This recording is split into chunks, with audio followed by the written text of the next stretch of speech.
یار وہ کر رہی ہے جو مرضی کر رہی ہے, مرد کو یہ تو حق دو نا کہ اس کو طلاق تو دے سکے تمیز کے ساتھ. آپ طلاق کے بعد ایسی فاحشہ عورت کا خرچہ مرد کے ذمے کیوں ڈال رہے ہو؟ آپ بچے مرد کی کسٹڈی میں کیوں نہیں دیتے؟ آپ, ہو سکتا ہے مجھے کوئی وکیل لا دکھا دے, لا لکھا ہوا ہے, لکھنے کا ہے, وہ بکری کو کھلا دیں, جج اس پر عمل نہیں کرتے. وہ مرد کسٹڈی کے لیے لیتے لیتے کیس کرتے کرتے اس کی عمر ختم ہو جائے گی, بچے بالغ ہو جائیں گے, ہاتھ میں اس کے کخ بھی نہیں آئے گا, الا یہ کہ آپ کے جج کے بھی آپ باپ ہو. وہ آپ کو بہت ہی بڑی فلم ہو, پھر آپ جج کو فون کر کے ڈرا دھمکا کے اپنے حق میں بچے لے لو تو ہوگا, ورنہ نہیں ہوتا. اور پھر وہی زانیہ فاحشہ عورت آپ کے بچوں کو آپ کے خلاف ساری زندگی بولو ورغلاتی بھی رہے گی.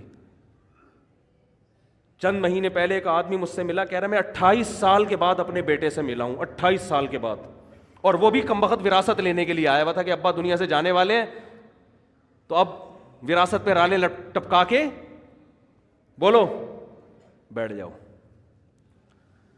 نہیں آ رہی میرا خیال ہے بات سمجھ میں آپ لوگوں کے؟ جب گزرتی ہے نا جس پہ وہی جانتا ہے, وہی جانتا ہے. تو اسی زانیہ کے پاس بیٹیاں بھی پل رہی ہیں, وہ بھی وہی دھندے شروع کیے ہوئے انہوں نے.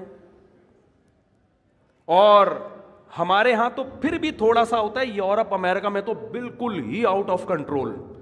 وہاں تو لوگ بتاتے ہیں کہ میرے بیٹے کو عدالت نے, پولیس نے میری گود سے چھین کے فاحشہ ماں کے حوالے کیا ہے, جبکہ بچہ رو رہا تھا کہ میں نے باپ کے ساتھ رہنا ہے. وہاں تو وہ تو خواتین کے حقوق کے بہت زیادہ علمبردار ہیں نا. اور آپ کو بھی شوق ہے ماڈرن لڑکیوں سے شادی کا, سمجھ میں نہیں آ رہی میرا خیال ہے بات؟ آپ کو بھی شوق ہے ماڈرن لڑکیوں سے بولو نا شادی کا, بہت زیادہ شوق ہے, ایجوکیٹڈ ہو, ماڈرن ہو, ایکچولی ہو یہ, اور ایکچولی مینٹل لیول ہوتا ہے, اور کرو پھر شادی بھگتو. میرے پاس تو جب کیس آتا ہے میں کہتا ہے جب آپ کے پاس کوئی با پردہ با حیا رشتہ آیا ہوگا دقیانوس سمجھ کے رد کر دیا ہوگا آپ نے. سمجھ رہے ہو نا یار؟ ایک ایک لڑکی کے 10 لڑکوں سے یونیورسٹیوں میں دوستیاں ہوتی ہیں, ان پہ کوئی روک ٹوک نہیں ہے. شادی ہو گئی, میں نہیں کہہ رہا کہ اس کے ابھی بھی اس سے تعلق ہیں, کالیں تو آتی ہیں, اور تم کیسی ہو, شادی کے بعد خوش ہو نہیں ہو, یہ سیٹنگ. اس سے کیا ہو رہا ہے کہ, اور عورت کو پتا ہے میرے میاں کی بھی کوئی کم گرل فرینڈس نہیں ہوں گی. آپس میں جو میاں بیوی کا جو تعلق تھا نا, جس کی بیس اعتماد پر تھی, میاں کو پتا تھا یہ صرف میری ہے, عورت کو پتا تھا یہ صرف میرا, وہ اعتماد کیا ہو گیا؟ ختم. کسی دن یہ اس کا موبائل دیکھ لے تو برین ہیمریج ہو جاتا ہے, وہ اس کا موبائل پکڑ لے تو چھپاؤ ایک دوسرے سے موبائل کو نا, تکیوں کے اندر چھپا کے رکھو. کیا ہو رہا ہے یار؟ یہ کیا مذاق ہے یہ بھائی؟ آپ کی یونیورسٹی آپ کو یہ کلچر دے رہی ہیں؟ کیا کرنا ہے ایسی ڈاکٹر لڑکیوں کا آپ نے, کیا کرنا ہے ایسی MBA لڑکیوں کا آپ نے؟ اور بیوی جب کسی کو بناتے ہو تو سب سے پہلے تو یہ اعتماد ہونا چاہیے آپ کی گھر والی ہے یہی, آپ کے علاوہ اس کا کسی سے ریلیشن نہیں ہے. وہ جاہل ہو, گنوار ہو, دیہاتی ہو, زیادہ اچھی ہے اس ایجوکیٹڈ سے جس کے بارے میں آپ کو اعتماد ہی نہیں ہے کہ اس کمبخت کا کس سے ریلیشن ہے. اس کا وسوسے پیدا ہو رہے ہیں, میاں کو بیوی کے بارے میں, عورت کو شوہر کے بارے میں, دونوں ایک دوسرے پر اعتماد نہیں کر. میں نہیں کہہ رہا سارے ایسے ہیں, آپ کہیں یہ نہ سمجھے کہ میں پورے معاشرے کو غلط قرار دے رہا ہوں, لیکن معاشرہ اس ٹریک پہ چل پڑا ہے, آج نہیں تو کل ہو جائے گا اگر اس کو ابھی آپ نے کنٹرول نہیں کیا. تو یورپ امریکہ میں تو بالکل ہی عورت مرد کو تگنی کا ناچ نچا دیتی ہے. ایک صاحب کا فون آیا کہ میری بیٹی سارا دن موبائل پہ لگی رہتی تھی, سارا دن, یورپ کی بات کر رہا ہوں, سارا دن موبائل پہ. اس کو میں نے سمجھایا بیٹا ایک ٹائم ہوتا ہے, میں جب گھر آ رہا ہوں سلام تو کرو مجھ سے. 14-15 سال کی لڑکی ہے, باپ آ رہا ہے تو ابو السلام علیکم, کچھ تو بولو نا, کچھ پانی کا پوچھ لو. نہیں, لگی ہوئی ہے کس پہ؟ موبائل پہ. کہہ رہے میں نے غصے میں آ کے ایک تھپڑ لگا دیا اس کو. تھپڑ کیا لگانا تھا, پولیس آئی ہے, پولیس بیٹی کو لے کے گئی. پہلے تو 1 ہفتہ بیٹی کو اپنی کسٹڈی میں رکھ کر ماں باپ کے خلاف ورغلاتی رہی ہے. سمجھ رہے ہیں بات کو کہ نہیں سمجھ رہے؟ یہ ہے موٹیویشنل اسپیکر جو وہاں سے سیکھ کے آ رہے ہیں, ٹھیک ہے نا. یہ ساری نالج تو وہیں سے آ رہی ہے نا ہمارے ماہر نفسیات کے پاس. اس بچی, وہ ماں اس کی رو رہی ہے کہ میری بیٹی کو تو بگاڑ دیا انہوں نے. بڑی مشکل سے جا کے بہرحال وہ بیٹی ملی, دوبارہ تھپڑ لگا تو وہ ہمیشہ کے لیے گئی. وہ گورے کے حوالے کر دیتے ہیں کہ گورا پالے گا اس کو. تو مجھے رو رہے تھے, میں نے کہا لو مزے باہر رہنے کے, باہر رہنے کے مزے بہت اچھا کنٹری ہے نا, بڑا انوائرمنٹ, بیماریاں نہیں ہیں, یہ وہ ٹوپی ڈرامے. یار میں مانتا ہوں سارے ایسے نہیں ہیں, سارے ایسے نہیں ہیں. وہ ہو سکتا ہے یورپ سے کسی کو غصہ آ جائے, مفتی صاحب آپ نے, ہمارے گھر میں تو ایسا نہیں ہے, ہم تو تھپڑ بھی مارتے ہیں, ہمیں تو ضرورت ہی نہیں, ایکچولی اتنی اچھی ٹریننگ ہو رہی ہے کہ ہم تو تھپڑ بھی مارتے ہیں. میں کہتا ہوں بچے کو بلا وجہ بھی اگر تھپڑ مار دو نا, بلا وجہ مارنا ٹھیک ہے نہیں, لیکن ایک سال میں ایک آدھ دفعہ, ہمارے بڑے بھائی نے کوٹ دیا تھا ہم کو سال میں ایک دفعہ, میں نے کئی دفعہ یہ واقعہ بیان کی, میرے بڑے بھائی نے ایک دفعہ مجھے کوٹ دیا پکڑ کے, پتہ نہیں وہ غصہ آیا ہوا تھا کس بات پہ. میں نے اپنے مدرسے میں جا کے شکایت لگائی, بڑے بھائی نے مارا, اور مارا بھی پائپ سے, اور میں اس وقت پگڑی پہن کے بیٹھا ہوا تھا, دور حدیث کر چکا تھا میں, میری عمر ہوگی 25 سال اس وقت, مولانا بن چکا تھا. بڑے بھائی مجھ سے 12 سال بڑے ہیں, کسی بات پہ وہ قربانی ہوئی تھی, گوشت ووشت بہت پڑا ہوا تھا. مجھے واقعہ بھی یاد آ, تو گوشت نا صحن میں ایسے بکھرا ہوا تھا, انہوں نے کہا یہ سارا صاف کرواؤ. میں نے کہا میں نہیں کروا رہا, میں تھک گیا ہوں.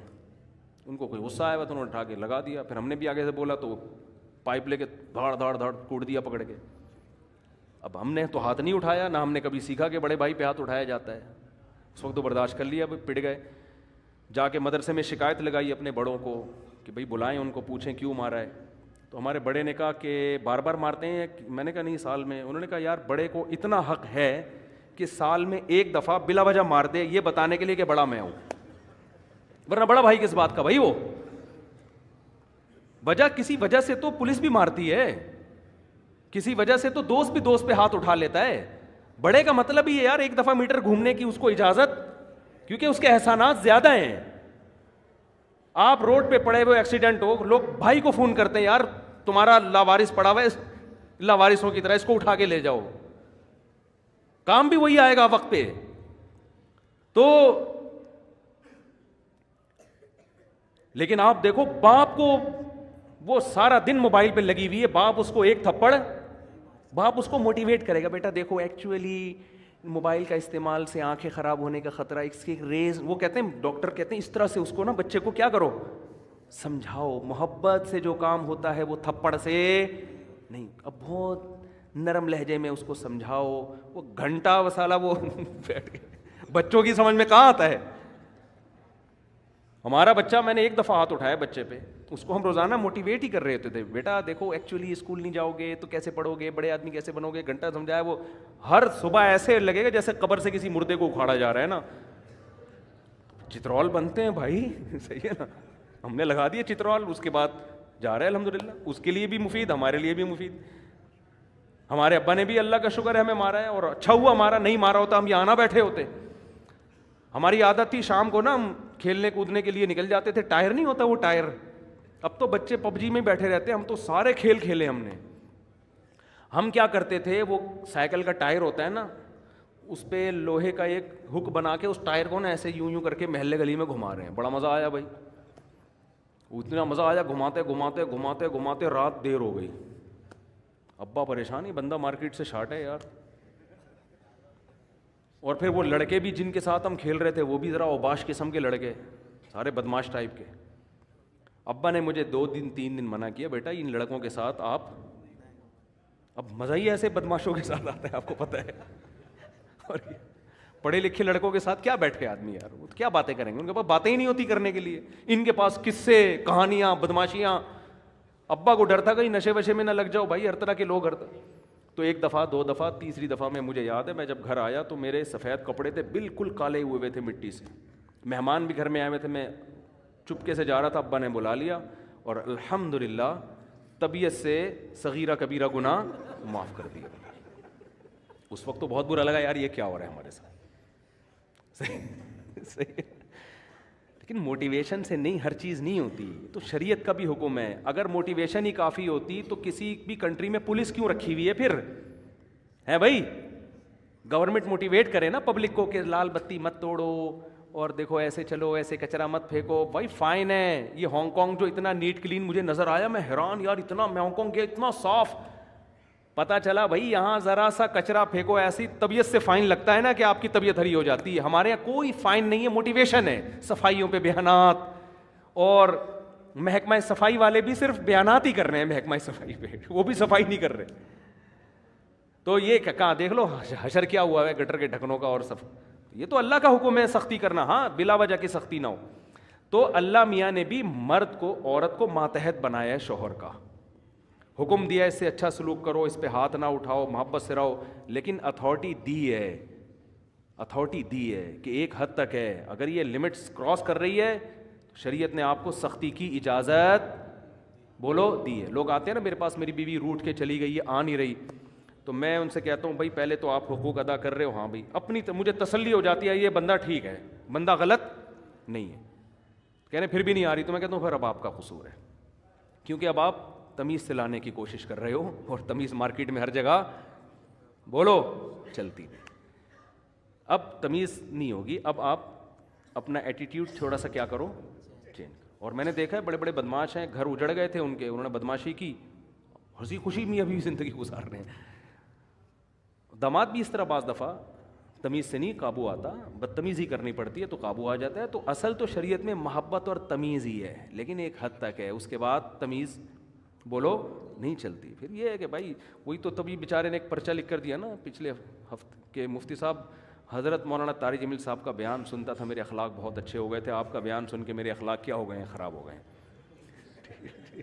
تو جب اس طرح کی باتیں سنے گا تو اخلاق, تو یہ ہر جگہ بد اخلاقی فٹ کرنے کی نہیں ہے, اصل محبت ہے, اصل اخلاق ہے. لیکن کچھ بعض دفعہ گھی سیدھی انگلی سے نہیں نکلتا, تو وہاں کیا ہے, ٹیڑھی انگلی سے نکالنا پڑتا ہے, ورنہ گھر برباد ہو جائے گا, تباہ ہو جائے گا گھر. تو تھوڑا سختی, ان چیزوں میں سختی کرو. سمجھتے ہو کہ نہیں سمجھتے؟ اور بیگم گھر کی, میں نہیں کہہ رہا پڑھی لکھی تو اچھی ہوتی ہے لڑکی, لیکن پہلے دیکھو گھریلو بھی تو ہے کہ نہیں ہے. ایجوکیٹڈ ہو گھریلو ہو, ہوم میکر, گھر کو سنبھالنے والی, گھرداری والی, بچوں کو پالنے والی, با حیا با پردہ. اللہ پیغمبروں کے لیے حیا والی عورتوں کا انتخاب کرتے ہیں, حیا والی عورتوں کا. پیغمبر کی بیوی کبھی بدکار نہیں ہوتی. لوط علیہ السلام کی جو زوجہ تھی نا, وہ خود بدکار نہیں تھی, لیکن بدکاروں کو سپورٹ کرتی تھی, کوئی مالی لالچ تھی اس کی. پیغمبروں کی بیویاں غیر مسلم ہوئی ہیں, بدکار نہیں ہوئی ہیں. تو آپ ایسا لبرلزم کی طرف جا رہے ہو میرے بھائی کہ یہ تو آپ کے معاشرے کو بالآخر تباہ کر دے گا. تو اپنی گھر والی کو بولو بیگم یہ تمہارا گھر ہے, گھر سے نکلنے سے پہلے مجھے بتایا کرو کہاں جا رہی ہو, اتنی نگرانی رکھنا بولو ضرور.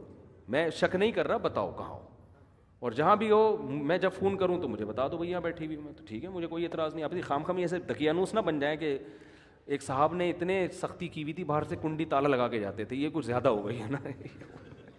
اتنا بھی نہیں ہے یار, جب بھی گھر سے جا رہے ہیں تو ایسا نہیں ہوتا. اتنا لبرل بھی نہ ہو جاؤ جیسے ہمارے لبرل لوگ ہو گئے ہیں کہ بیگم صاحبہ جاب بھی کر رہی ہیں, ہنس ہنس کے باتیں بھی کر رہی ہیں مردوں سے. اور پھر میں بتا دوں, یہ مقصد ہرگز نہیں ہے کہ جو لڑکیاں جاب کر رہی ہیں وہ خراب ہیں, ایسا نہیں ہے, یہ ہرگز مقصد نہیں ہے. بہت سی جاب کرنے والی گھروں میں رہنے والیوں سے زیادہ پاک دامن ہے. لیکن یہ جو ہمارا کلچر بالآخر اس کلچر کی وجہ سے جائے گا ادھر ہی جہاں یورپ پہنچا ہوا ہے. کسی نے کہا نا انگریز جھوٹ نہیں بولتے, واقعی صحیح بات کی ہے, جھوٹ نہیں بولتے. لیکن اپنی گرل فرینڈ اور بیوی سے جتنا انگریز جھوٹ بولتا ہے, اتنا ہم اور آپ اپنی بیویوں سے جھوٹ بولو نہیں بولتے. وہ سارا جھوٹ ان کا وہاں نکلتا ہے, سمجھتے ہو نا, وہاں وہ جھوٹ نکلتا ہے ان کا. تو یہ کلچر کو بچانے کی ضرورت. جلدی بات